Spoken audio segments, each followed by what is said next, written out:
À quelques pâtés de maison de l'école, Rodrigo a crié, lui demandant de s'arrêter et de ne pas le toucher. Au même moment, il a reçu un coup de poing au visage et on lui a dit de se taire. 3 tyrans locaux lui ont dit que c'était leur région et qu'il n'était pas nécessaire qu'il vienne ici. Rodrigo a décidé qu'il voulait le voler et a commencé à demander à être libéré, car il n'avait pas d'argent. L'un des Gopniks a entendu les pas de quelqu'un et a dit à Rodrigo de se taire. Un peu plus tard, ils ont vu un gars passer et lui ont demandé ce qu'il regardait. Le gars, avec une forte carrure, est passé devant sans réagir.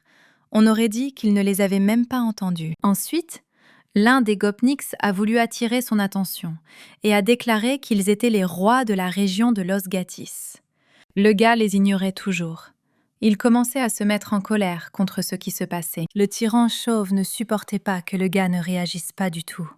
Parce qu'il lui parlait, alors il a couru vers le gars par derrière et lui a donné un coup de pied dans les fesses. Avant qu'il n'ait eu le temps de reprendre ses esprits, le poing du gars volait déjà vers son visage à une vitesse incroyable. L'intimidateur a volé une dizaine de mètres avant de s'effondrer au sol. Une bagarre a éclaté, au cours de laquelle d'autres Gopniks ont tenté de protéger leur ami, et le gars l'a également compris. Mais il était beaucoup plus fort physiquement et était capable de résister à leur pression. Il était furieux. Il semblait qu'il pouvait commettre un meurtre. Les visages des hooligans ressemblaient de plus en plus à des morceaux de viande avec du sang. L'un des hooligans a reconnu le gars, le traitant de fils de pute, et ajoutant qu'il s'agissait du même monstre. Et ce type ressemblait vraiment à un monstre avec sa taille incroyable. Mais il avait un beau visage. Rodrigo a remercié le monstre en disant qu'il était passé au bon moment. Sinon, Rodrigo serait peut-être déjà mort. Par la suite, l'homme sauvé a ajouté que le monstre se battait très bien et qu'il était capable d'en vaincre 3 en un seul combat. Mais le monstre l'a simplement réprimandé avec colère en lui disant qu'il n'avait rien fait pour se protéger. Il lui a dit de reconsidérer sa vision de la vie et de ne pas être un lâche. Le gars ne savait pas comment réagir à une telle réponse.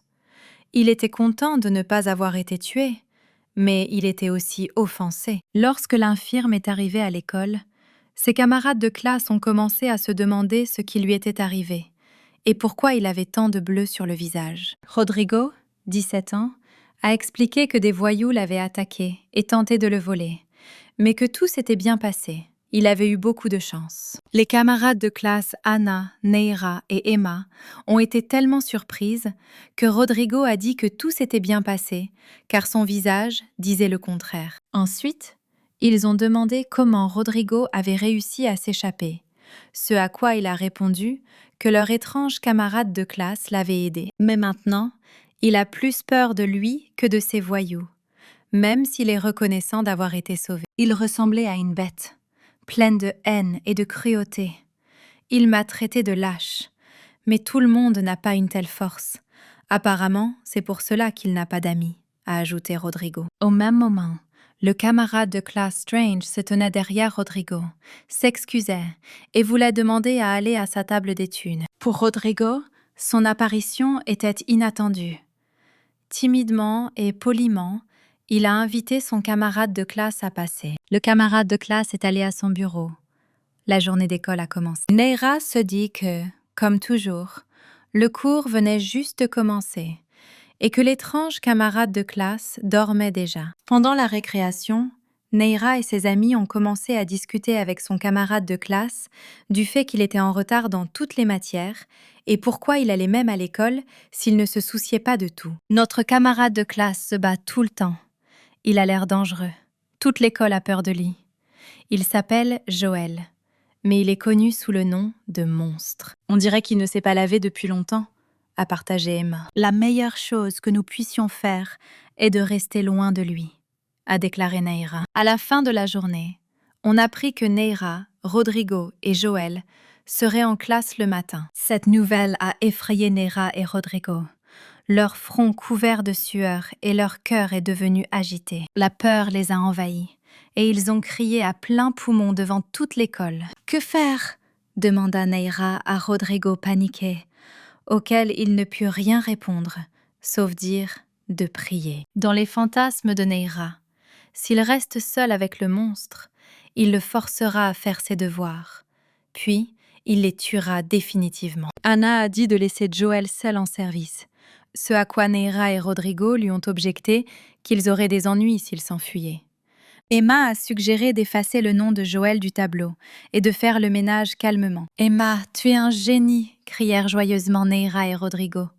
Mais leur conversation fut entendue par Joël, qui était assis dans le couloir. Avec tristesse, il pensa que d'aussi loin qu'il se souvienne, il avait toujours été seul. Plus tard, j'ai réalisé que sa réputation était médiocre et qu'il ajoute aussi du caractère, mais il est déjà habitué à la solitude. Même si au fond il comprenait que ce serait bien de s'ouvrir à quelqu'un, de lui faire confiance. Il n'a jamais eu d'amis, mais aujourd'hui, il a décidé d'y mettre fin. Et le livre qu'il a acheté était censé l'aider. Le livre conseillait d'aider les autres, et il décida de venir devant Neira et Rodrigo et de tout nettoyer lui-même dans la classe. À son avis, il avait une brillante idée, que lorsque les gars viendraient en classe, il verrait qu'ils n'étaient pas dangereux et aurait le temps de parler de quelque chose et de se faire des amis. Tôt le matin, Joël est venu en classe et il faisait nuit noire. En transportant des cartons, il a remarqué que les accessoires du club de théâtre semblaient très réalistes. Puis son regard fut attiré par le poignard posé sur la table. Joel était ravi de voir à quel point le mannequin ressemblait à un véritable poignard. Mais en même temps, il était totalement sûr. Neira et Rodrigo sont immédiatement entrés dans la classe, voulant nettoyer rapidement et partir.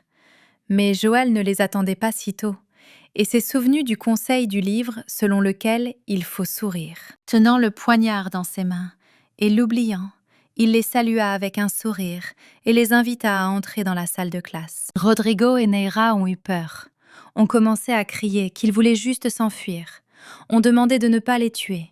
On dit qu'ils feraient leur devoir, qu'ils le laisseraient simplement poser le poignard. Joël était confus, jeta le poignard de ses mains et commença à dire qu'il l'avait mal compris. Neira continuait de supplier Joël de ne pas les tuer. Elle avait vraiment très peur. « De meurtre ?» répéta Joël. « De quoi parles-tu » demanda-t-il. Mais ils commencèrent à s'évanouir. « Pourquoi tout va toujours mal ?» se demandait Joël. Il a jeté à la poubelle le livre contenant des conseils sur la façon de se faire des amis, car la situation n'a fait qu'empirer. Le lendemain matin, Joël retourna à l'école. En chemin, il se souvint de l'échec complet d'hier, mais se dit qu'il était grand, parfois en colère, mais totalement incapable de tuer. Il commença immédiatement à se mettre en colère contre lui-même, se demandant comment il pouvait croire que ce petit livre pourrait l'aider. C'était un imbécile. En chemin, il rencontra un petit garçon qui pleurait. Joel a demandé au gamin ce qui s'était passé. Il a dit que les gars lui avaient pris le ballon et l'avaient lancé dans un arbre. « Est-ce que vous versez des larmes pour une bagatelle pareille ?» demanda-t-il au bébé. Joel a déclaré que le ballon aurait pu être facilement atteint en lançant une pierre ou en le poussant avec un bâton. Après avoir reçu le ballon de Joël, le bébé a remarqué qu'il ne pleurait pas à cause du ballon. L'enfant a dit qu'il voulait se lier d'amitié avec les gars, mais ils l'ont seulement taquiné. « Alors pourquoi se lier d'amitié avec ceux qui se moquent de vous ?»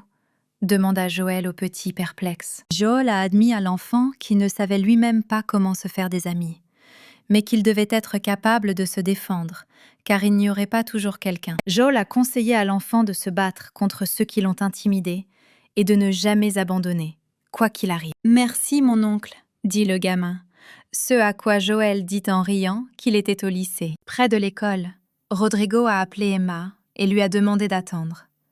Notre héros l'a également vu. « Bonjour », le salua-t-elle, et lui demanda comment tout s'était passé hier. « C'est terrible. Joël avait un couteau. Neira a perdu connaissance et je me suis retrouvée nez à nez avec le monstre, » a-t-il répondu. Neira les a vus et a commencé à demander à Rodri de lui prêter de l'argent pour acheter de la glace, qui était vendue près de l'école. Rodrigo a dit qu'elle lui devait déjà de l'argent, mais comme elle en avait besoin, elle devrait venir le prendre elle-même. Neira et Anna ont décidé de taquiner Rodrigo. Elles ont commencé à chanter fort la chanson « Agitant tes mains de pâte ». Rodrigo les entendait et se mettait en colère. Il était toujours offensé d'entendre cette chanson qui lui était adressée. « Maintenant, vous allez apprendre le pouvoir des mains de pâte », dit-il avec colère en sortant son portefeuille. Et de toutes ses forces, il jeta le portefeuille sur les filles, dont l'objectif était atteint. Elles attendaient une telle évolution des événements. Les filles regardaient ce qui se passait. Elles étaient intéressées et un peu effrayées. Il y eut un bruit sourd. C'est le portefeuille de Rodrigo qui frappa la tête du monstre. Tout le monde se tut. « Il a frappé !» a déclaré Neira avec peur. « Dans le monstre !» a ajouté Anna. Tout le monde a coupé le souffle. Voyant cela, tous les gars ont commencé à s'enfuir, car tout le monde avait peur du monstre. Et maintenant, quelqu'un pourrait se sentir mal. Joël ramassa le portefeuille qui venait de lui laisser un bleu sur la tête. Et sans hésiter, il l'a renvoyé à la vitesse de la lumière pour qu'il puisse rattraper le coupable et qu'il paie son acte. Oh, attends, ça sonnait dans sa tête. Qui a dit ça? Joël n'a pas compris. Vous, ou plutôt moi, votre conscience, avez encore sonné. Je suis venue vous rappeler que les actions impulsives sont mauvaises et qu'il faut réfléchir aux conséquences. Vous pouvez rendre le portefeuille sereinement. Il est probablement tombé sur vous par accident, a-t-elle ajouté. Puis elle a dit que s'il rendait le portefeuille sans fioriture, il pourrait devenir ami avec eux. Cela semble très tentant, mais c'est dommage que rien ne puisse m'arrêter, pensa Joël. Alors ne te plains pas que je ne t'ai pas prévenu, a finalement dit ma conscience. Le portefeuille, toujours en train de prendre de la vitesse, s'envola et s'apprêtait à rattraper le contrevenant. Après quoi, Joël, après avoir jeté le portefeuille, s'excusa auprès de Rodrigo. « Alors voilà ce que tu es, ma mort. » Rodrigo attendait son sort sans bouger. « Bonjour, paradis. » Il a mentalement dit au revoir à sa vie. « Bonjour, jeune homme. » Le professeur apparut soudainement devant lui et dit à Rodrigo. Rodrigo comprit ce qui allait se passer. Mais il était trop tard. Le portefeuille s'est envolé vers le professeur. Il est tombé, ainsi que ses affaires, du sac. Les gars étaient horrifiés que Joël ait frappé le professeur avec son portefeuille. Personne ne s'y attendait. Joël s'attendait déjà au gros titre des journaux, annonçant qu'un étudiant aurait été arrêté pour avoir tué un enseignant avec un portefeuille. Il y a eu des cris partout pour appeler une ambulance, car le professeur avait perdu connaissance. Et Rodri a également été pris dans l'attaque. C'est incroyable. Ses camarades de classe ont discuté de ce qui s'est passé. Joël a failli tuer le professeur et Rodri et lui-même a dormi comme si de rien n'était. Il y a des rumeurs selon lesquelles il aurait menacé le réalisateur, donc il n'a pas été expulsé. Sans aucun doute, un vrai monstre, chuchotait-il. Le héros, comme toujours, dormait sur le dernier bureau. Rien ne semblait le déranger. Il faisait un rêve. Il entendit des pas. « Où est passé tout le monde ?» se demanda le garçon avec perplexité. Il était seul. Personne ne l'approchait. « Désolé, vous ne savez pas où tout le monde est ?» a demandé le garçon au passant. Il y eut du bruit autour. Le héros se réveilla. Soudain, la porte de la classe s'ouvrit et le professeur entra. Et il a dit qu'il était heureux que Joël soit devenu le premier volontaire pour le travail de recherche. « Quoi, qui, moi ?» demanda Joël abasourdi. « Oui, vous », a répondu le professeur, en rappelant que la date limite de remise des travaux était demain. Sans travail, il n'y aurait pas d'évaluation. Et a également demandé qui ferait partie de l'équipe. « Quelle équipe ? Je n'ai personne avec qui faire équipe, » pensa-t-il. « Je ne parle à personne, et je n'ai aucune connaissance sur le sujet, » continua de réfléchir Joël. Mais tout à coup, quelqu'un dans la classe a dit « je ». J'ai été entendu à nouveau tout au long de la classe, et la main de la jeune fille est apparue. Tout le monde dans la classe commença à se tourner vers la voix, se demandant qui était d'accord. Joël ne s'attendait pas à une telle tournure des événements. Il était sous le choc. « Je vais t'aider », dit Emma, ses joues devenant roses et sa voix tremblante. Le bruit s'est répandu dans toute la classe, mais le professeur a arrêté le bruit des enfants, leur rappelant que le cours était toujours en cours. Joël et Emma ont commencé à rédiger un document de recherche à la bibliothèque. « Pourquoi ai-je signé ? De quel genre de projet s'agit-il ?»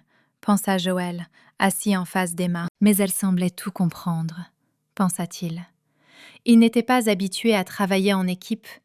Il ne voulait pas mettre Emma à rude épreuve. Joël se demandait comment il devait se comporter avec Emma. Elle pourrait dire qu'elle réussira, peut-être froidement et avec assurance.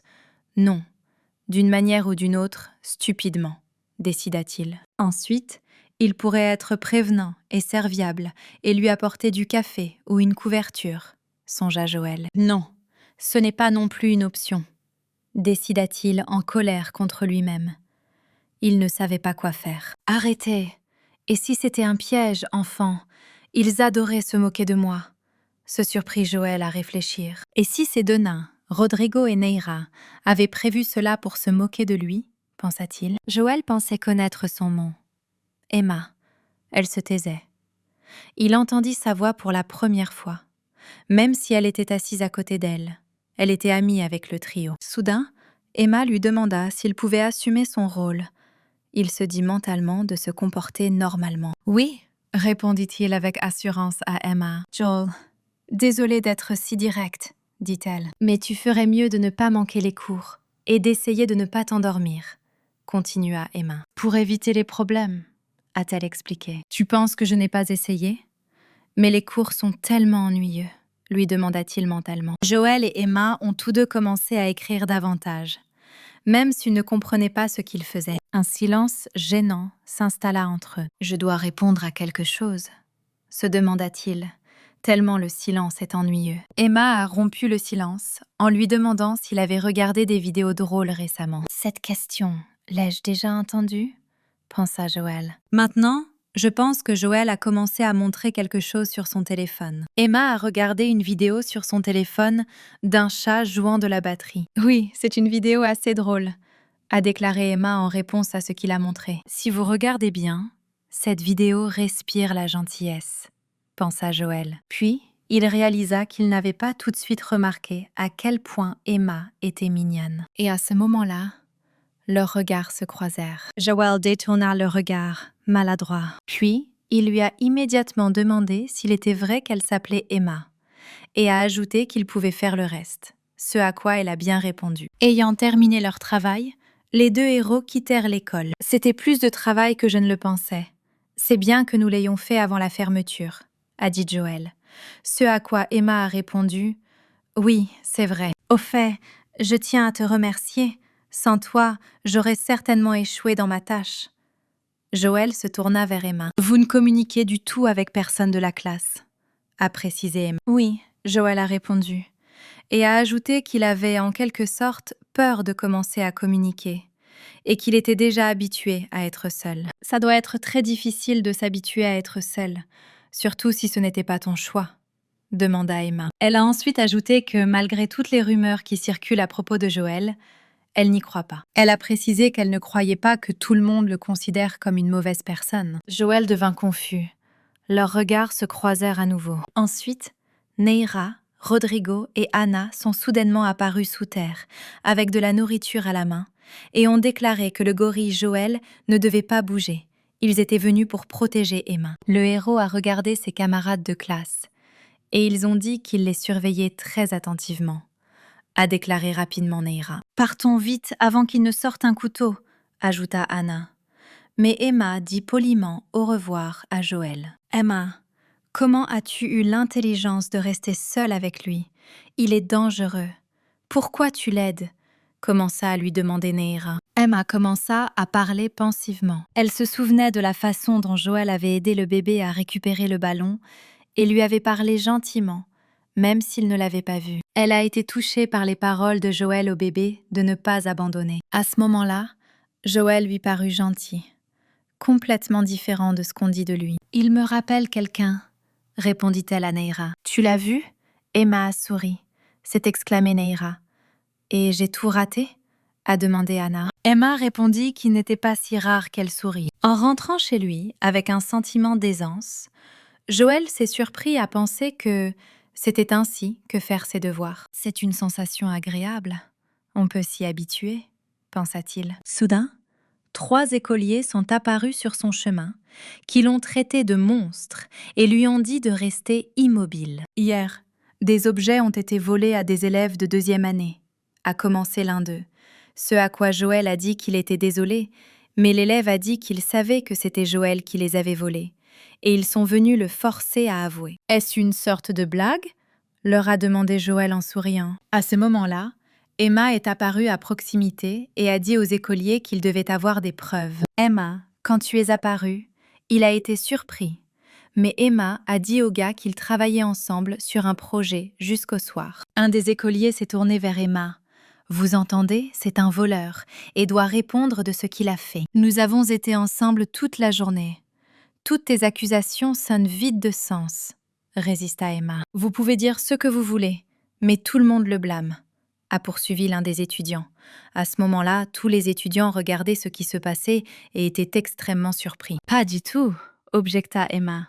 Les gars étaient perdus. « Je sais que Joël est une bonne personne, » a-t-elle ajouté. Joël a été touché par les paroles d'Emma, et quelque chose a changé en lui. Le lendemain matin, Joël s'est réveillé tôt. Il a commencé à manger des céréales avec du lait au petit déjeuner, car il ne restait plus rien d'autre. Emma n'arrêtait pas de parcourir ses pensées. Il ne pouvait pas s'empêcher de penser à elle. À ce moment, le cousin de Joël, Axel, se réveille.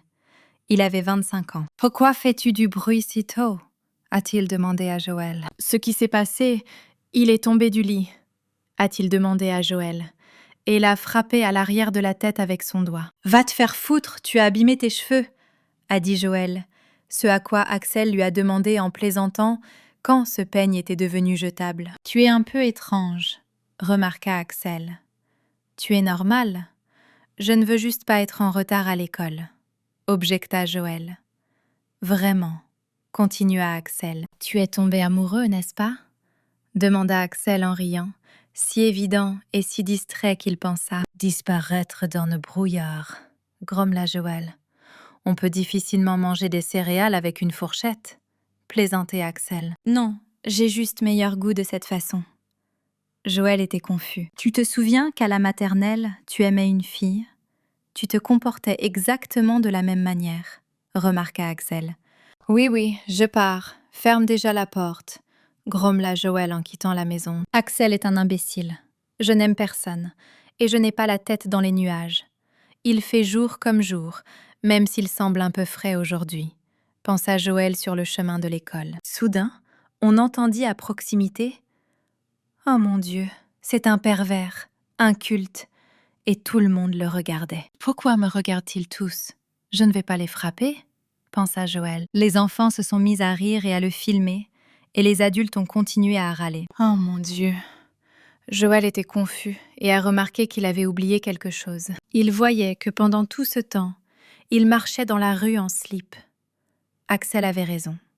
Il avait perdu la mémoire. Déjà à l'école, Joël était en colère contre lui-même et pensait que c'était bien que cela n'ait pas été découvert à l'école et qu'il ait réussi à courir pour récupérer son pantalon. Il se souvenait de la façon dont Axel se moquait de lui, riant du fait qu'il n'était guère possible d'impressionner une fille de cette façon lorsqu'il revenait chercher son pantalon. Joël était en colère qu'Axel n'ait pas pris la peine de lui dire avant de partir qu'il ne portait pas de pantalon.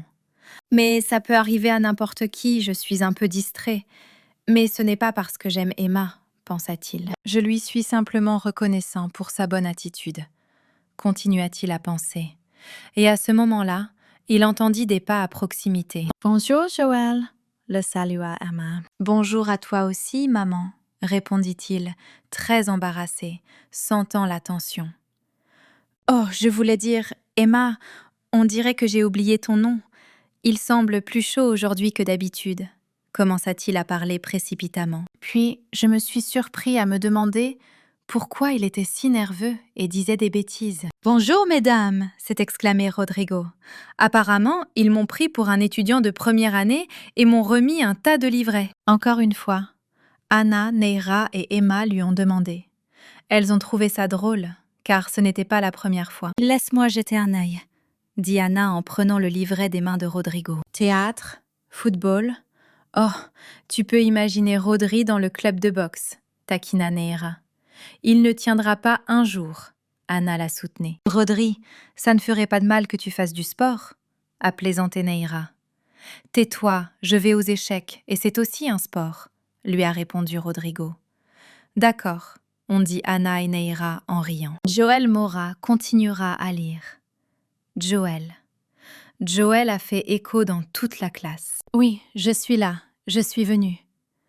Joël a sauté de sa chaise à peine réveillé. L'enseignant, auparavant battu au portefeuille, priant en lui-même pour que Joël ne lui jette rien, lui a demandé de continuer à lire là où son camarade de classe s'était arrêté. « Oui, d'accord », répondit Joël, en essayant de savoir où lire et quoi. Paniqué, il se demanda où lire, car il ne prêtait même pas attention à la façon dont il comprendrait maintenant. Joël,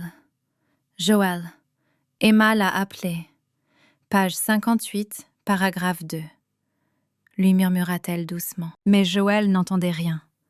Il commença à paniquer en silence. Page 58, paragraphe 2, murmura à nouveau Emma. Soudain, Joël a commencé à lire le texte si fort que ses camarades de classe ont commencé à se boucher les oreilles, et le professeur l'a félicité pour sa lecture très expressive. Le temps passait si lentement alors que Joël attendait la fin des cours. Joël réfléchit à la raison pour laquelle il était nerveux avec Emma.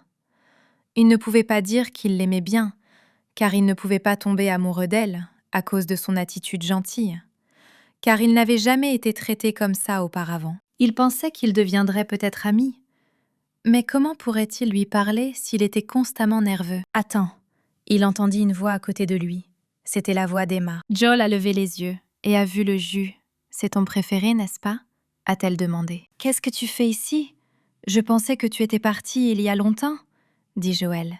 « Je voulais te le donner, » répondit Emma. « J'ai vu que tu en bois toujours pendant les pauses. Et enfin, dormez un peu pour ne pas ronfler en cours, » a-t-elle ajouté. « Contente que tu sois venue tôt aujourd'hui, » dit Emma. « Continue ton bon travail. »« À demain, Joël, » dit-elle au revoir en partant. Ouais, tout ce que Joël pouvait dire, c'est qu'il était confus. Son cœur manqua un battement. Eh bien, il est sur le point de sortir de sa poitrine, se demanda-t-il. Je veux communiquer davantage avec elle. Je veux mieux la connaître, se surprit-il à réfléchir. Après quoi, son regard tomba sur le jus laissé par Emma. Il la prit dans ses mains. Après quoi, laissé seul avec lui-même dans un silence complet, il se reprit à l'idée principale de cette journée. Je pense que j'aime Emma. La pensée ressemblait à ceci. Le soir venu, le héros rentra chez lui. Joël a commencé à se demander quoi faire ensuite. Je pense qu'Axel se moquait de lui. Il semble que tu avais raison, l'interrompit Joël. J'ai toujours raison, répondit Axel avec assurance. Ce à quoi Joël, en colère, lui dit de se taire et de le laisser finir. Joël a timidement demandé à Axel que s'il aime une fille, alors quelle est la meilleure façon d'entamer une conversation? Ce à quoi il a demandé avec surprise: « La conversation, c'est tout, est aussi simple que d'éplucher des poires. Approche-toi d'elle et dis-lui que j'ai rêvé de toi la nuit dernière. Dis-le simplement, avec assurance. Ne perds pas de temps et ne te stresse pas, » suggéra Axel. Joël a jeté tout ce qu'il avait sous la main sur Axel et lui a demandé avec colère s'il pouvait être sérieux pendant juste une foutue minute. La réponse d'Axel ne se fit pas attendre. Il attrapa Joël par le cou et commença à l'étouffer, ce à quoi il cria qu'il abandonnait. Abandonnait. Axel l'a laissé partir. Ouf, il a failli mourir, pensa Joël. Si c'est si important pour vous, avez-vous regardé son profil? A demandé Axel. Oui, c'est fermé, répondit Joël. Qu'en est-il des amis communs? Continua de se demander Axel. Ses amis ont peur de moi, répondit Joël. Ensuite, observez. Découvrez ce qu'elle aime et parlez-en, suggéra Axel. Tu es un génie, Axel, dit Joël avec enthousiasme. C'est du bon sens, lui répondit-il. Le lendemain matin, Joël s'est rendu à l'école. C'était très bruyant près de l'école. Dans la foule des étudiants, Joël remarqua Emma. Super, il faut découvrir ce qu'elle aime. Joël s'est fixé une tâche, puis nous aurons des sujets de conversation communs. Pendant la journée, Joël observait Emma et voyait qu'elle regardait par la fenêtre, buvait de l'eau et était assise au téléphone. Et c'est tout, rien de plus. Ce sont des activités ordinaires, pensa-t-il. Je n'ai jamais rien appris sur elle, résuma-t-il déçu. Assis derrière l'école, Joël se demandait ce qu'il faisait. Pourquoi il suivait Emma partout? Et si elle le remarquait, elle pensait probablement qu'il était devenu fou. Si seulement je n'étais pas aussi nerveux, souhaitait-il. Soudain, il a entendu une conversation. « Et toi, Emma ?» On aurait dit « Oui, Emma, dis-nous, tu ne partages jamais rien ?» ont demandé Neira et Emma. Joel les a espionnés, et les filles ont demandé à Emma quelle était sa célébrité préférée, ce à quoi elle a répondu que personne. Les filles ont dit qu'elles aimaient une star de cinéma nommée Cheyenne. « Il y a un athlète », répondit modestement Emma. « Bonjour, Neira », la salua Omar, qui apparut soudainement. « Bonjour, Anna, Emma », continua-t-il. « Bonjour, comment vas-tu ?» répondirent-ils. « Je suis venue te dire qu'il n'y aura pas de répétition au club de musique aujourd'hui. » Omar a dit. « D'accord, alors je te verrai la semaine prochaine ?» a répondu Neira. « Ces deux-là sont rayonnants », a noté Aga. « C'est vrai, Omar est très sympathique. » Emma l'a soutenu. « Le connaissez-vous » demanda Anna. « Oui, c'était mon voisin » répondit Emma. « À plus tard les filles. » Omar a dit au revoir, lui ont-elles répondu. « Maintenant Emma, dis-moi qui tu aimes » harcelait encore Neira. « Qui est-ce que j'aime » a-t-elle demandé. « Oui, quelle est votre célébrité préférée » a demandé Neira. « Désolée Emma, je ne devrais pas écouter la conversation, mais je veux aussi savoir. » Joël s'est excusé mentalement auprès d'elle. « Il y a un athlète que j'admire. Il s'appelle Canolo » répondit Emma aux filles. « Canolo » se demandait Joël. Il ne savait pas comment le prendre, si c'était bon ou mauvais. « Nous avons un besoin urgent de trouver des informations sur lui », pensa Joël en ouvrant Internet. « Ce n'est pas possible, c'est pareil !» s'est-il exclamé. « Canolo Alvidrez, champion du monde des boxe dans 3 catégories de poids. » « Alors, Emma adore la boxe ?» se demanda-t-il. « Il est déterminé et très discipliné. C'est trop cool !» a expliqué Emma aux filles. Il a défendu son titre 8 fois et n'a jamais perdu sur 38 combats. Incroyablement, a admiré Joël en lisant l'information. Déterminé et discipliné, c'est un champion. Je dois devenir comme lui. Comment ? Se demandait Joël. Joël s'est souvenu de la conversation des filles à propos du club de boxe et il a eu l'idée de le rejoindre. Et ensuite, il pourrait parler à Emma. Joël a rapidement couru dans le club. Il restait 10 minutes avant la fin de la pause. S'il se dépêchait, il arriverait à temps, pensait-il. « Canolo, tu es sérieux, boxeur ?» demandèrent les filles perplexes. « Quoi non ? Leonardo Canolo, membre de l'équipe italienne de volleyball » a expliqué Emma. « C'est le meilleur joueur que j'ai jamais vu. »« Ouf, je t'ai fait peur que tu ne comprennes pas les hommes. Je ne me souviens pas que tu aimais la boxe, mais les filles ont dit « ça ne m'intéresse pas », leur a répondu Emma. À la maison, Joël a tout partagé avec Axel. Mais il a demandé avec surprise « Qu'as-tu fait ?»« Je me suis inscrit au club de boxe », répondit Joël. « Comment avez-vous même pensé à cela avec votre cerveau ?» a demandé Axel d'un ton rhétorique. « Eh bien, tu as toi-même dit de découvrir ce qu'elle aime. Je me suis inscrit à la boxe, maintenant je peux entamer une conversation ?» dit Joël. « J'ai dit de découvrir ses intérêts et d'en parler. » Axel s'y est opposé. « Vous pouvez parcourir un magazine ou un livre, regarder la boxe et ne pas vous y engager ?» a poursuivi Axel. « D'accord, il semble que ce soit le mieux que quelqu'un comme vous puisse proposer. » résuma Axel. « La seule chose pour laquelle tu es doué est de créer des problèmes, » a ajouté Axel. « Peut-être que tu devrais déjà te taire. Je n'ai tué personne, » commença Joël. « Quand vas-tu commencer à étudier ?» lui demanda Axel. « Demain à 6 heures du matin, » Joël a répondu. « Ha ha, tu ne peux pas te réveiller même à 9 heures ? Je veux voir ça, Axel a ri. « Je vais me lever et être comme un concombre, » lui a assuré Joël. Tôt le matin, Joël a couru aussi vite qu'il a pu jusqu'au club de boxe. Il se dirigeait vers le sous-sol du gymnase. « Nous devons accélérer pour arriver à 6 heures, » pensa-t-il en courant. « Je suis là !» annonça Joël à voix haute en se précipitant dans le gymnase. Il était 6h12, comme un concombre. « Personne, apparemment, je suis arrivé en premier, » dit-il en regardant autour du gymnase vide. Je savais que 6 heures du matin était trop tôt.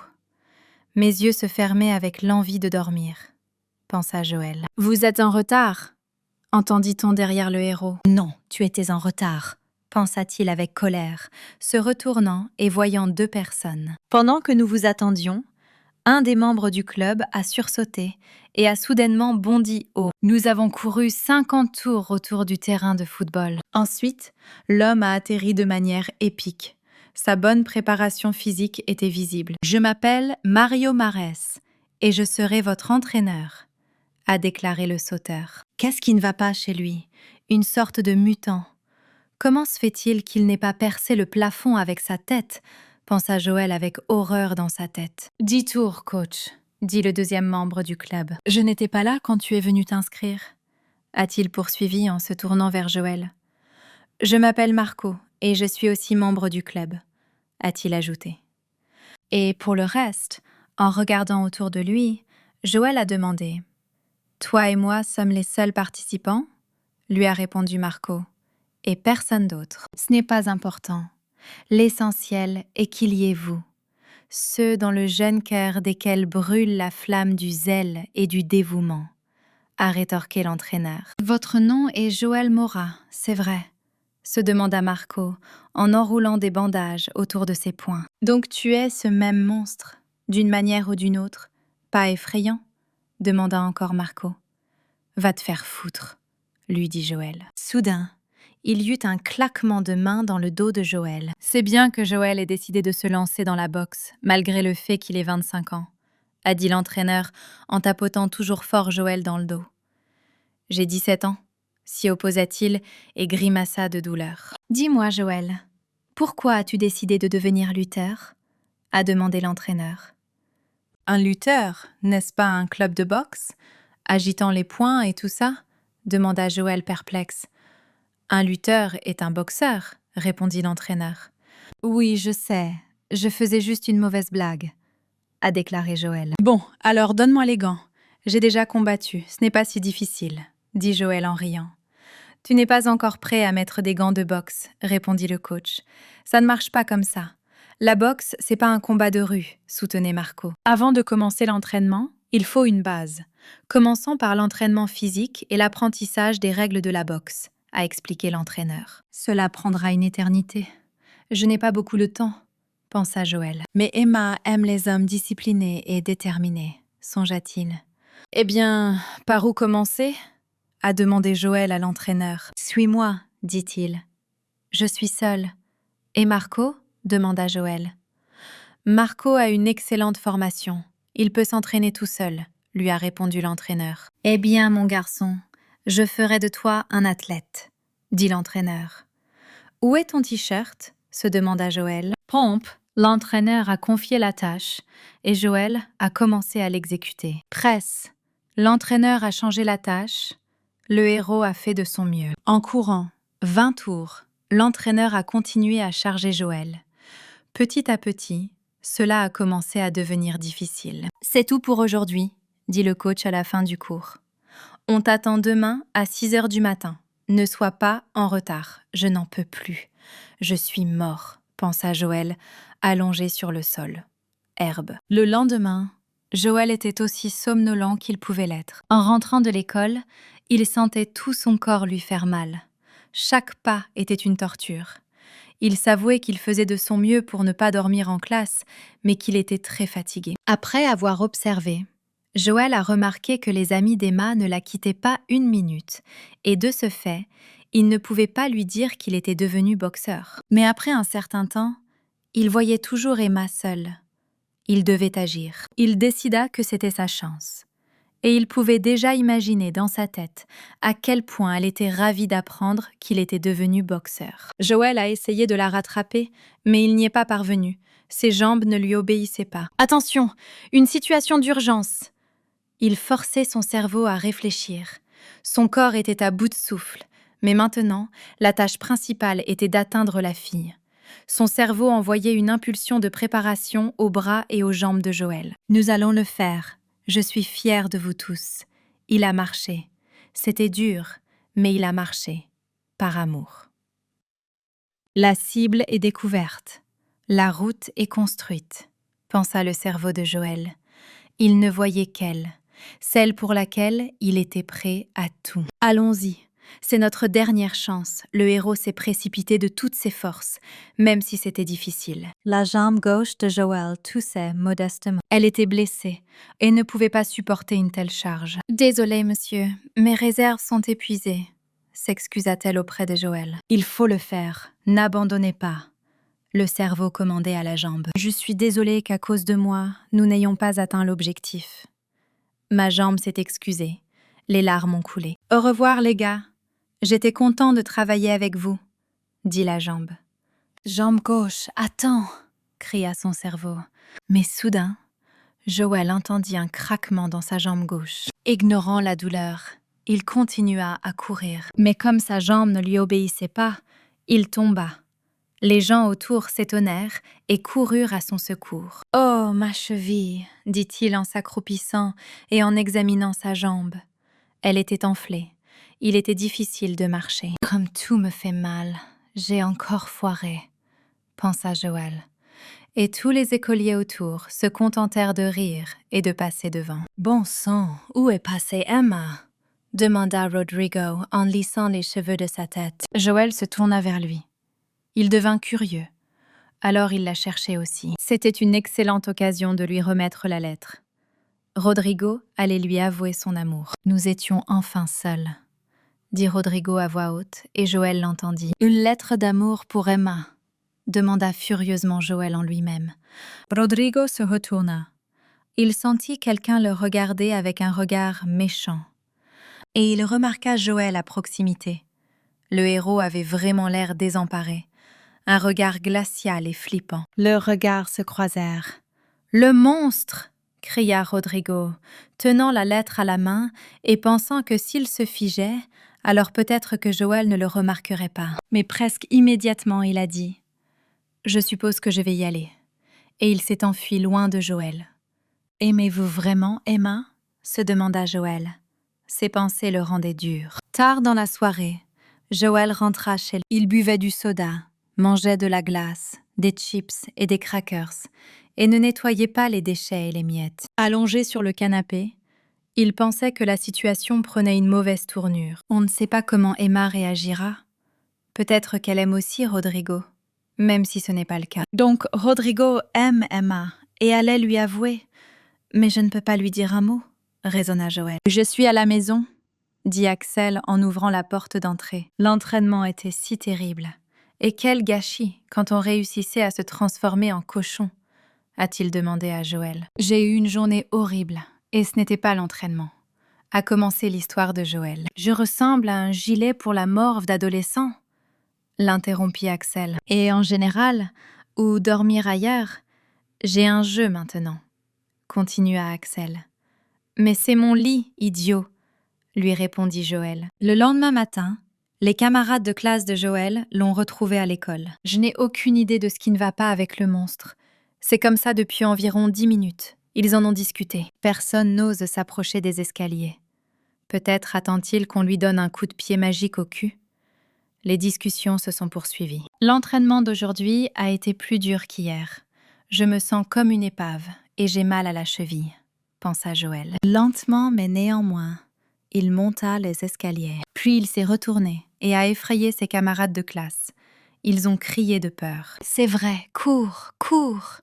Aujourd'hui le monstre est au plus bas », pensa-t-il. Nous continuerons après la récréation. Tout le monde est libre. Le professeur a terminé le cours. Que dois-je faire ? On dirait que je ne suis pas dans une position très avantageuse, pensa Joël assis à son bureau. Ils sont amis et sont toujours ensemble. Cet idiot peut remettre une lettre à tout moment. Si Emma accepte ses sentiments, alors quelque chose d'irréparable pourrait arriver. Ils se marieront après l'école. Elle le portera dans ses bras, un si petit et stupide idiot. Oh mon Dieu! Joël continuait à se tourmenter avec ses pensées.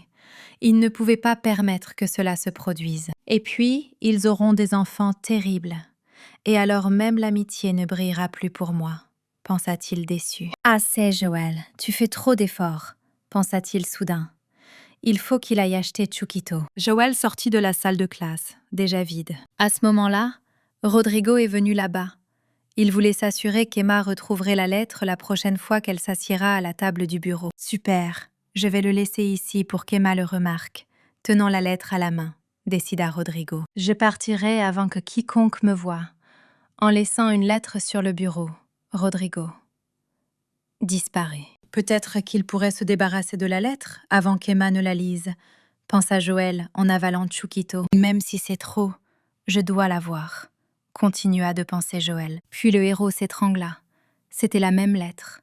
Joël la vit sur son bureau. Il le regarda et réfléchit à la meilleure façon d'agir et de s'assurer que personne ne l'empêchait de poursuivre Emma. Il tendit brusquement la main vers la lettre et voulut la saisir. Il ne restait que quelques centimètres devant lui. « Alors tu resteras silencieux ?» demanda le héros à sa conscience. Il sentit comment elle le surveillait. « Oui, tu sais toi-même quoi faire », lui répondit-elle avec insouciance. « D'accord », dit-il en tendant la main vers la lettre de Joël. Soudain, sa conscience se mit à trembler. La panique la submergea. « Je l'ai. Que dois-je en faire? M'en débarrasser ou le remplacer ?» se demanda-t-il.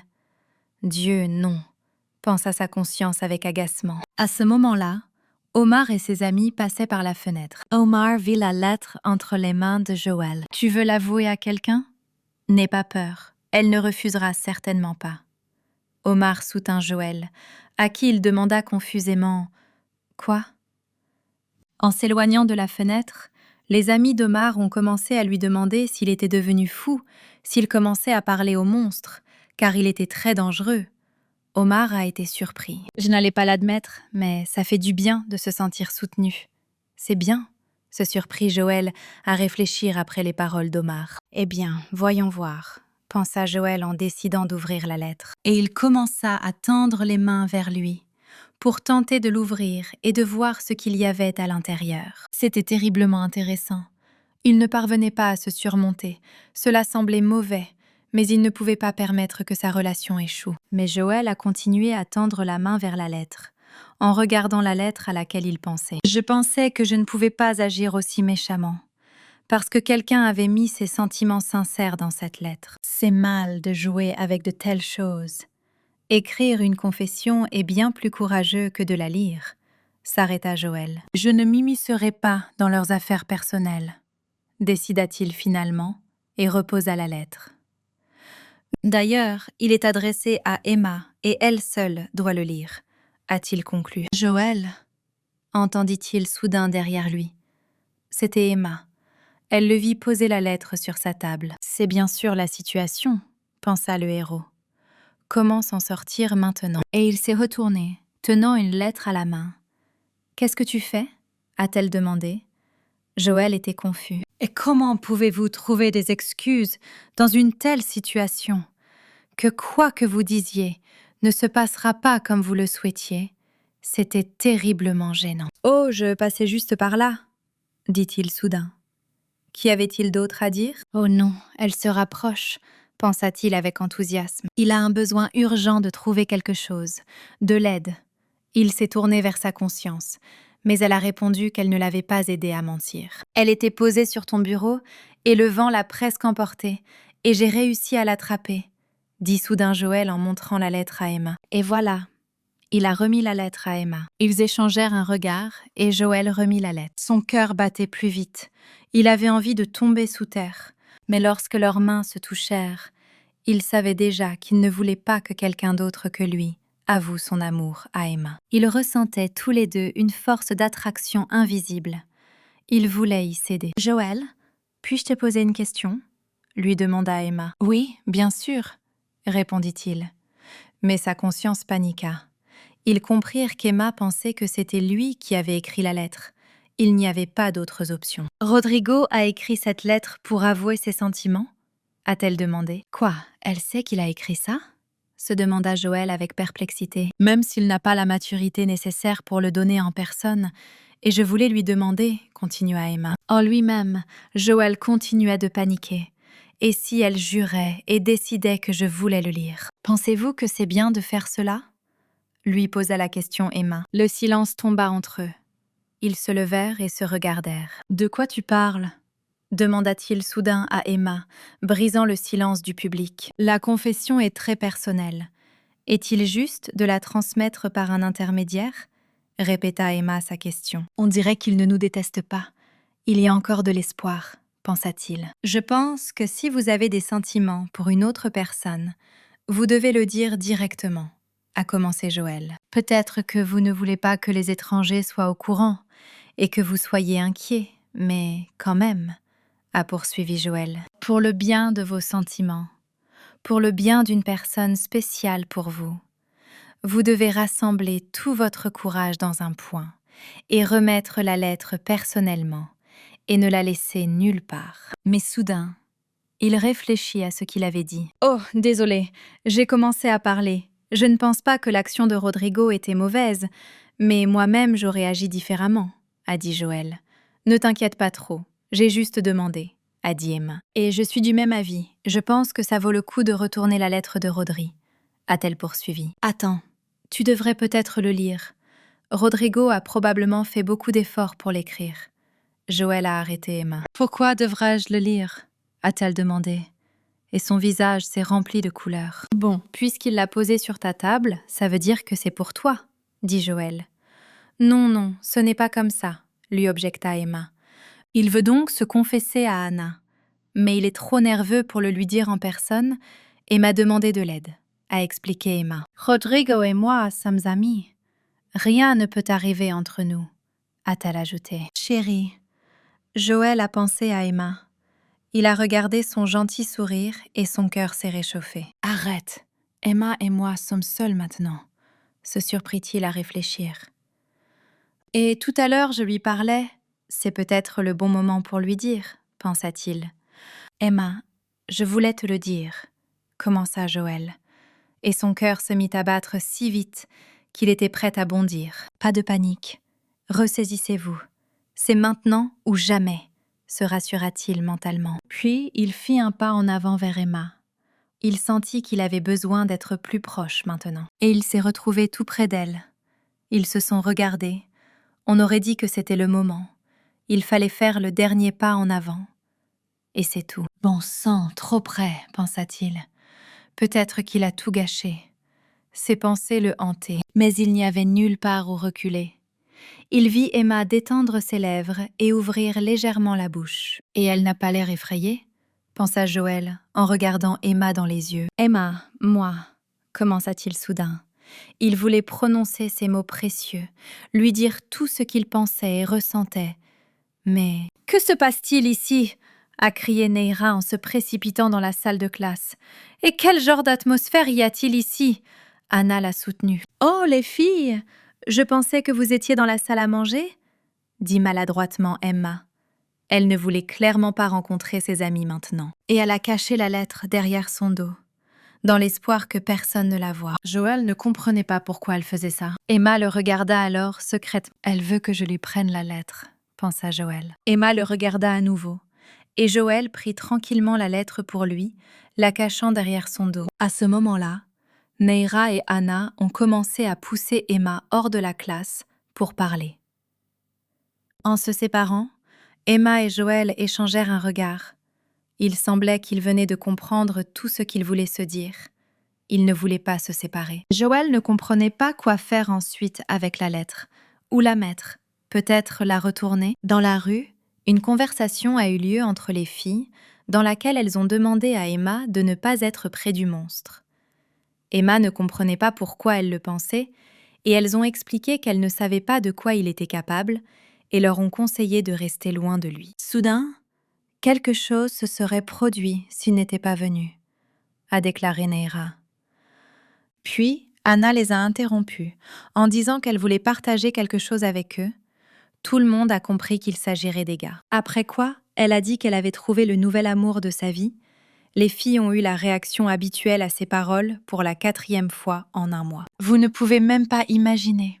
Il est parfait, a partagé Anna avec enthousiasme. Il est beau, comme si les anges eux-mêmes avaient travaillé dur sur lui. Et ses yeux sont si beaux. Anna a continué à décrire son amour. C'est mon homme idéal. Grand, blond. Il travaille dans un café près de l'école. Il a 19 ans et j'en ai presque 18, a-t-elle poursuivi. Soudain, Emma interrompit Anna, lui demandant qu'en était-il de l'autre type. Par exemple, une petite brune, mais très intelligente et gentille. En imaginant ce type, Neira et Anna ont éclaté de rire aux paroles d'Emma. « Tu parles de Rodri ?» demanda Anna à Emma, devinant de qui elle parlait. « Il est comme un frère pour nous, à l'opposé de l'idéal d'Anna, et ils ne devraient jamais être ensemble, » a déclaré Neira. Emma a paniqué et a pensé qu'Anna ne pouvait pas lui faire part de la lettre de Rodri, sinon elle le refuserait définitivement. « Emma, tu es si silencieuse, mais parfois, quoi que tu dises, » dit Neira en riant. À la fin de la journée, Rodrigo a demandé à Emma si elle avait donné la lettre à Anya. Ce à quoi Emma a répondu qu'elle ne pouvait pas et s'est excusée. Un silence gênant s'établit entre eux. Après quoi, Rodrigo dit qu'il ne pouvait pas se débrouiller tout seul, car il était très inquiet. Emma a sympathisé avec lui et a dit qu'elle et Anna n'avaient aucune possibilité d'être seules. « Tu pourrais demander à Neira d'aller chercher un café, et en attendant, tu pourrais donner la lettre ?»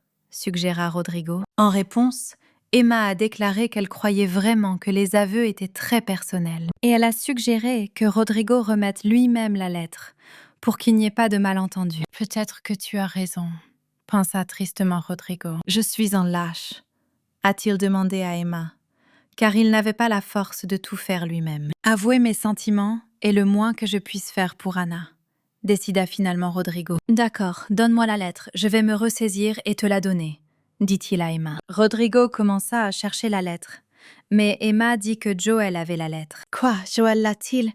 Comment l'a-t-il obtenue? Que dois-je faire maintenant ?» a-t-il demandé à Emma. « Peut-être pourriez-vous écrire une autre confession et la faire dans un avenir lointain, lorsque nous aurons fini nos études et fondé notre propre famille. » Ainsi, Emma voulait distraire Rodrigo pour qu'Anna ne lui brise pas le cœur. « C'est une mauvaise blague. J'ai à peine trouvé la force de l'écrire et je ne peux pas laisser la lettre tomber entre de mauvaises mains, surtout un monstre, » a déclaré Rodrigo. « Si je ne renvoie pas la lettre, je ne pourrai pas l'avouer à Anya, » a-t-il ajouté. « Il est temps d'être un homme, » s'encouragea-t-il.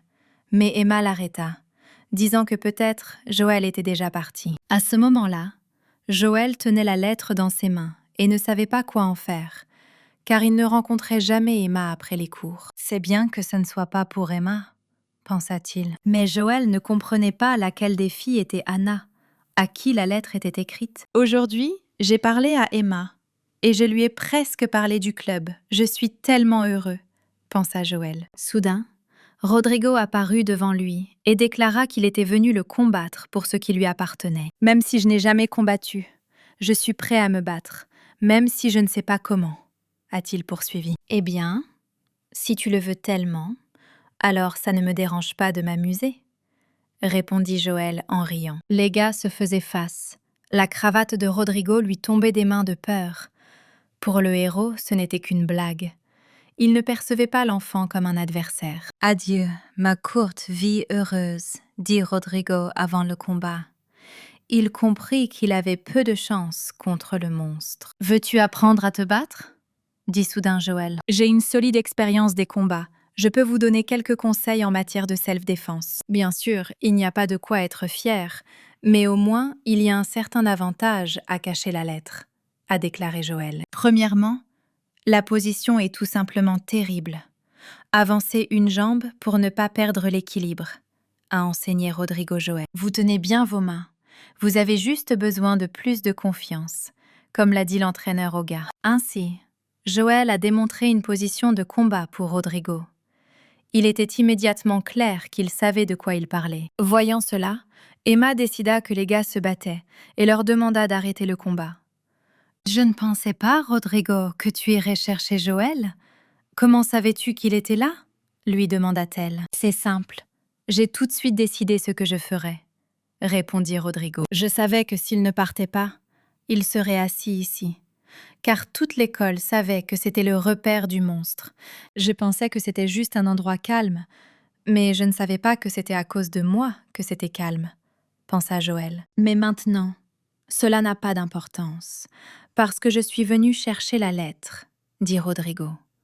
et je ne partirai pas sans elle, dit-il en se tenant dans la position de boxe que le héros lui a apprise. Et voilà, l'interrompit Joël, et il sortit la lettre qu'il tendit à Rodrigo.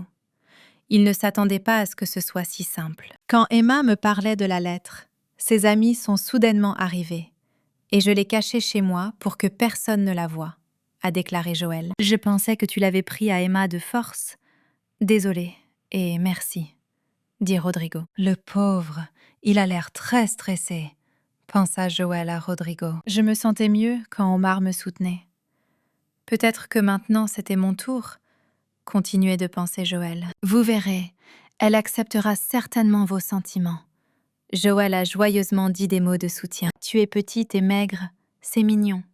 Les filles aiment vraiment cette combinaison, a-t-il ajouté. Le penses-tu vraiment ? Lui demanda Rodrigo, les yeux brillants, plus brillants que les étoiles. Bien sûr, vous êtes intelligent et avez les meilleures notes de la classe, a soutenu Joël Rodrigo. Pourquoi se précipiter ? Peut-être que tu pourras donner la lettre après les examens, suggéra Emma, car elle avait besoin d'une manière ou d'une autre d'empêcher Rodrigo d'avouer ses sentiments. Les examens sont encore loin, les gars étaient indignés. Le héros ne savait même pas qu'il devrait les passer. Maintenant ou jamais, décida Rodrigo. Il voulait aller remettre la lettre à Anya. Elle n'était pas encore censée rentrer chez elle. Si je me dépêche, je peux donner la lettre aujourd'hui. Souhaite-moi bonne chance, a crié Rodrigo en s'enfuyant. Joël lui a souhaité bonne chance. Emma, qu'est-ce qui ne va pas chez toi ? Tu n'es pas contente pour Rodrigo ? Lui a demandé Joël. Anna, elle va lui briser le cœur, a-t-elle répondu. Ce n'est pas possible qui a dit ça, s'est indigné Joël. Anna nous a dit aujourd'hui qu'elle aimait un autre gars. Et Rodri n'est rien de plus qu'un ami, répondit tristement Emma. Je n'ai pas eu le courage de dire ça à Rodrigo. Je ne voulais pas lui faire de mal, a-t-elle poursuivi. Et Joël l'a rassurée. Mais en lui-même, Joël paniqua, car c'était lui qui avait persuadé Rodrigo de remettre la lettre à Anna. Je dois l'arrêter, décida-t-il soudain, et il se lança très vite à sa poursuite. Joël décide de retrouver Rodrigo et de reprendre la lettre. Après l'avoir convaincu de ne pas avouer à Anya, sinon il y aura un échec. Joël a commencé à chercher Rodrigo dans l'enceinte de l'école, passant beaucoup de temps, mais en vain. Il le trouva enfin, mais il était très tard, car Rodrigo était à côté d'Anna et lui parlait de quelque chose. Joël regarda Rodrigo remettre la lettre de confession à Anna, mais elle a refusé, disant qu'elle était désolée de ce qui s'était produit. À ce moment-là, Neira et Emma sont apparues à proximité, disant qu'elle les avait fouillés, peut-être que cela pourrait aplanir la situation. Neira a rapporté qu'Emma cherchait Rodrigo, et elle a proposé son aide. « Oh, c'est une lettre d'amour !» dit Neira en l'arrachant des mains de Rodrigo. « Rodri, veux-tu avouer à quelqu'un ?» commença Neira à demander à Rodrigo. Dans la confusion, elle prit la lettre et commença à s'enfuir. « C'est pour l'élève de 5e qui va au club d'échecs avec toi », a-t-elle soudainement demandé à Rodrigo. Il y avait un silence complet. Personne ne savait comment répondre à une telle question. Pourquoi tout le monde était silencieux, vous le saviez ? Mais ils ne m'ont rien dit. Neira s'est indignée. Je veux aussi savoir. J'ai commencé à attaquer Rodrigo Neira, presque dans une bagarre.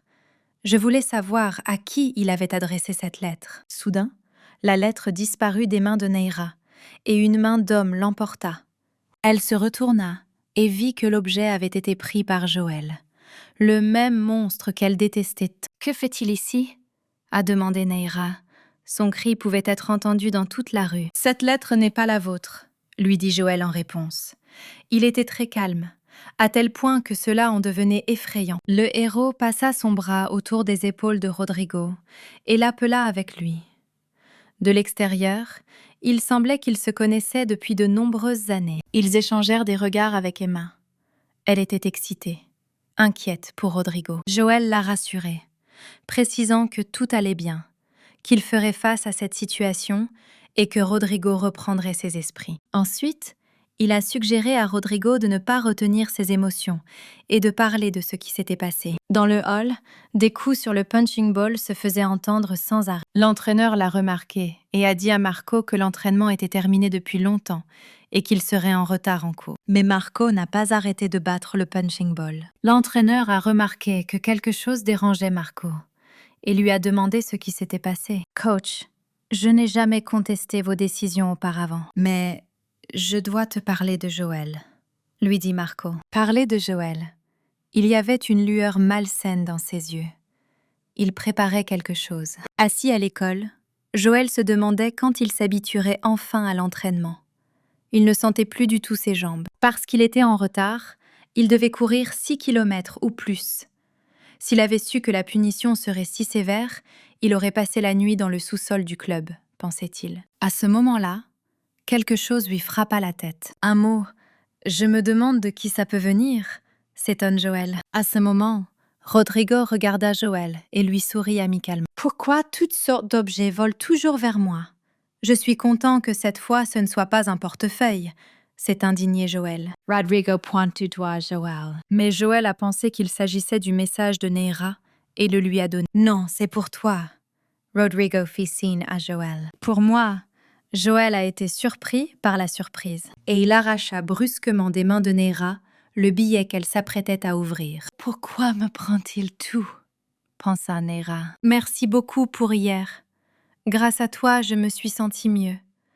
Je veux t'offrir un café. Je te verrai à la récréation dans ton antre. » Joël a lu le mot. Une note de réponse vola dans la tête de Rodrigo. Il se tourna vers Joël et réalisa que le message venait de lui. C'est une approbation ou une menace de violence. Mais qu'en est-il d'un couteau ? Pensa Rodrigo en regardant le dessin dessiné par Joël. Il était couvert de sueur froide à cause du malentendu. « Rodri, on peut parler ?» est soudainement arrivé de Neira. « Oui, bien sûr. » Alors qu'il quittait la classe pour se rendre au café, il lui répondit « Je veux m'excuser. J'aurais dû deviner immédiatement ce qui se passait. Mais au lieu de cela, j'ai tout gâché, » a déclaré Neira. « Je ne voulais pas, honnêtement.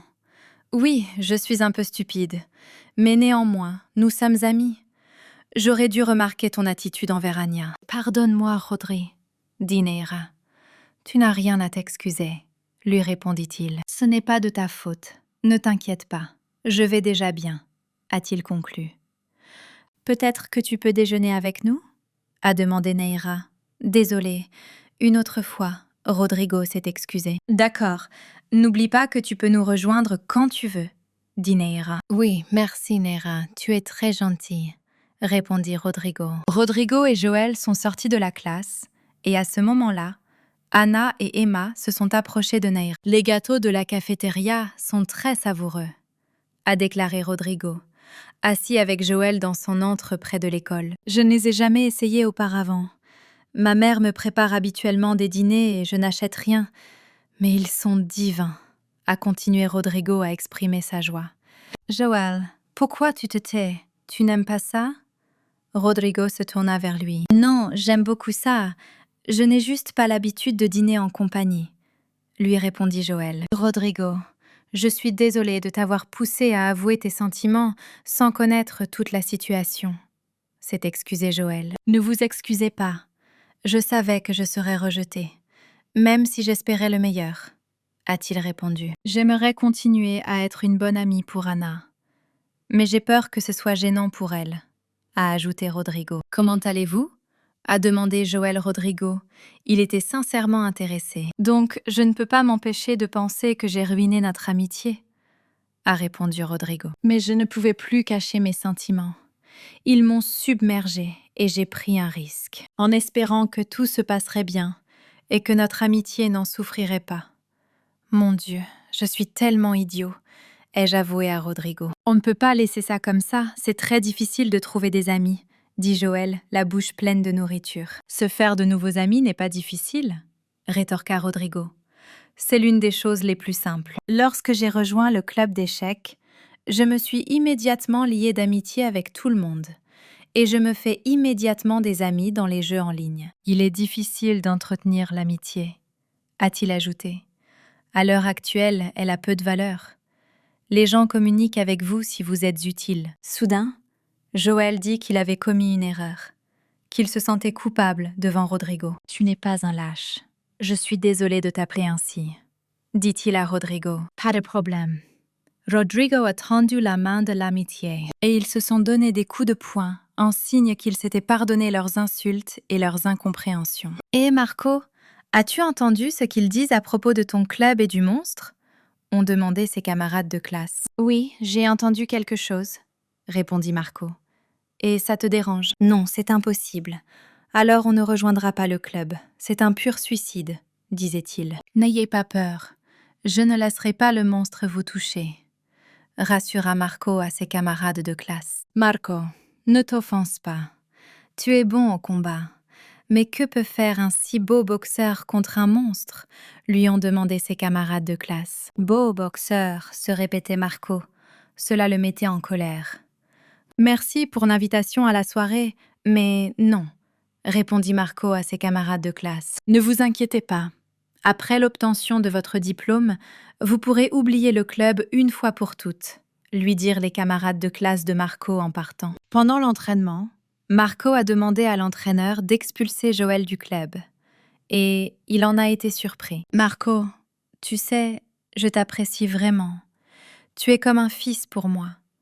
Mais je ne peux pas accepter ta demande, » lui a dit l'entraîneur. Mais l'entraîneur, toute l'école le considère comme un criminel. Et cela ne profite pas au club. « Je ne veux pas que le club ferme à cause d'un problème facilement résoluble. Vous vous souvenez très bien comment nous nous sommes battus pour cela dès l'ouverture, et il ne devrait pas cesser d'exister à cause de cela, » a poursuivi Marco. « Si Joël nous quitte, peut-être que des gens viendront vers nous, et vous savez à quel point ce sport est exigeant. Joël ne montre aucun intérêt ni effort, il est toujours en retard et se plaint constamment, » a poursuivi Marco. « Joël n'a rejoint le club que récemment, et vous ne lui avez jamais parlé, » lui a opposé l'entraîneur. « Vous n'êtes pas de ceux qui croient aveuglément aux paroles des autres. Je comprends votre inquiétude, mais donnez-lui une chance. Je suis sûre qu'il réussira et sera une merveilleuse entreprise pour vous, » est convaincu l'entraîneur Marco. « Je ne sais pas pourquoi Joël a rejoint le club, mais je ne tournerai pas le dos à un élève qui veut boxer, » a déclaré l'entraîneur. Marco s'est souvenu de cette conversation avec l'entraîneur après avoir rencontré ses camarades de classe. Il a élaboré un plan pour se débarrasser du monstre. Il pensait que tous les problèmes étaient à cause de lui.